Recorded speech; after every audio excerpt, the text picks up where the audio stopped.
Páginas cotidianas. Páginas cotidianas. Com Dirce Becker-Delvin. Agora 18 para as 8, 23,9 a temperatura. Vamos ao velho continente, vamos à Alemanha. Dirce Becker-Delvin, bom dia. Bom dia, Nicolas. Tudo bem, Dirce? Tudo bem, Paulo, tudo bem. Eu falo de Munique, estão me ouvindo? Estamos ouvindo, pode seguir. Aqui a temperatura está em 2 graus positivos, mas a sensação térmica é 2 graus negativos. Aqui são 11 horas e 43 minutos. E hoje eu quero destacar visitas que eu fiz nos últimos dias e que me tocaram profundamente se a gente pensar do ponto de vista humano, gente. Eu visitei um dos prédios da Universidade Humboldt em Berlim, onde estudaram figuras importantes, como, por exemplo, Albert Einstein. E foi nesse pátio Humboldt que, no dia 10 de maio de 1933, aconteceu a famosa queima de livros de vários escritores, Franz Kafka, Ernest Hemingway, Bertolt Brecht, Karl Marx, Sigmund Freud e outros. O Hitler e seus comparsas, eles pretendiam fazer, digamos assim, uma limpeza intelectual. E no local, nessa praça, de frente à universidade, há uma placa com uma frase que eu acho muito interessante, que diz assim: onde se queimam livros, pessoas também acabarão sendo queimadas. Essa frase, o autor é Heinrich Heine, e eu acho que ela é muito profunda, porque faz pensar que, de fato, o conhecimento ele potencializa no ser humano que ele aumente o seu senso crítico, eu diria, a sua capacidade de lutar por justiça e dignidade. O segundo lugar que eu refiro, que eu visitei, é o campo de concentração de Dachau. A gente vê isso em filmes, a gente vê em livros, gente, mas nada se compara a uma visita ao local. Não cabe na cabeça da gente que toda uma logística foi cuidadosamente planejada para executar pessoas. O caminho para a câmara de gás, por exemplo, que o visitante pode fazer, ele dava a entender que as pessoas iriam tomar um banho coletivo num chuveiro lá, quando, na verdade, elas morriam asfixiadas pela inalação de gás tóxico. Antes de entrar nesse espaço, olha só, uma placa de sala de banho. Então, as pessoas, de certa forma, eram enganadas. E na seção seguinte, após a câmara de gás, então, há os fornos construídos justamente para caber um corpo humano. Isso é terrível de olhar. E a gente sai desse lugar com vergonha, sinceramente vergonha de ser gente.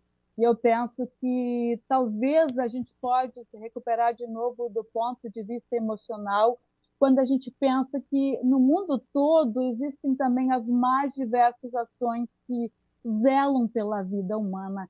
E aí eu quero citar a terceira visita que eu fiz a uma instituição que atende a pessoas com necessidades especiais, a Fênix Parade.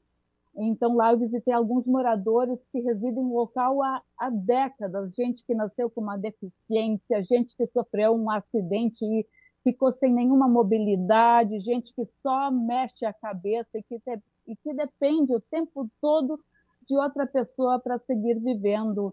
Um dos moradores, por exemplo, ele tem mais de 65 anos, ele está nesse local há 5 décadas quase, ele só mexe os músculos da face. Então eu fiquei pensando que ele vive esse tempo todo porque uma outra pessoa cuida dele. Olhem só que lindo, que belo é isso. E isso sim é grandioso e faz a gente sim acreditar na humanidade.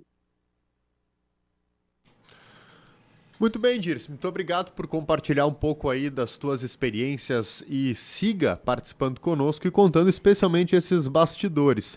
É interessante que você também comente em relação às diferenças culturais, especialmente em relação ao conhecimento e à educação e à arte também, por assim dizer, entre aquilo que a gente está acostumado aqui no Brasil e também o que é visto na Europa e especialmente na Alemanha, onde você está. Verdade. Tem diferenças, mas também tem muitas semelhanças.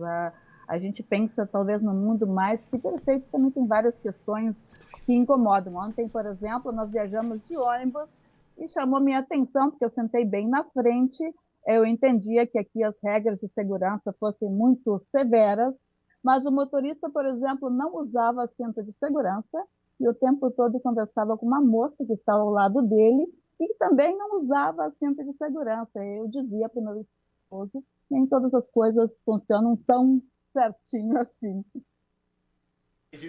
A Dirce que deve estar se preparando para almoçar agora, né, Nicolas? Deve ser próximo ao meio-dia aí, né? 12 para o meio-dia. Ó, viu? Olha aí. 4 horas na frente aqui, então, para nós, 12 para as 8. Tá bem, Dirce? Obrigado pela tua participação. Aproveita, curte aí com a tua família. E bom almoço, bom apetite, então, aí. Obrigada. Nesse dia frio, tá 2 graus aí, Dirce? 2 graus, sim. Nossa. Mas agora eu estou no quarto do hotel e aqui é bem quentinho porque tem calefação. Eu estou com uma camiseta e com uma única peça, um casaquinho. E sinto até calor, quase. Legal. Bom, quem quer acompanhar a viagem da Dirce, ela compartilha muito das suas experiências nas redes sociais, no Instagram, @DirceBeckerDelvin, e também aqui pela Rádio Independente, nas sextas-feiras no Acorda Rio Grande, inclusive a Dirce participando ao vivo e com imagens no Facebook. Só dizer, Nicolas, que tem um Instagram que nós criamos nessa viagem chamado Tio Bequinha. Na verdade, o meu esposo, desde que nós viajamos, ele tinha essa personagem, e agora a gente ativou, onde a gente conta justamente os bastidores, perrengues chiques que a gente vem tendo na viagem e as diferenças culturais que a gente vê por aqui. E também as semelhanças, como eu dizia. Olha aí. @Tio Bequinha. Olha aí, já tô seguindo. @tio_Bequinha. Isso aí. Obrigado, Dirce. Valeu. Bom dia, bom dia.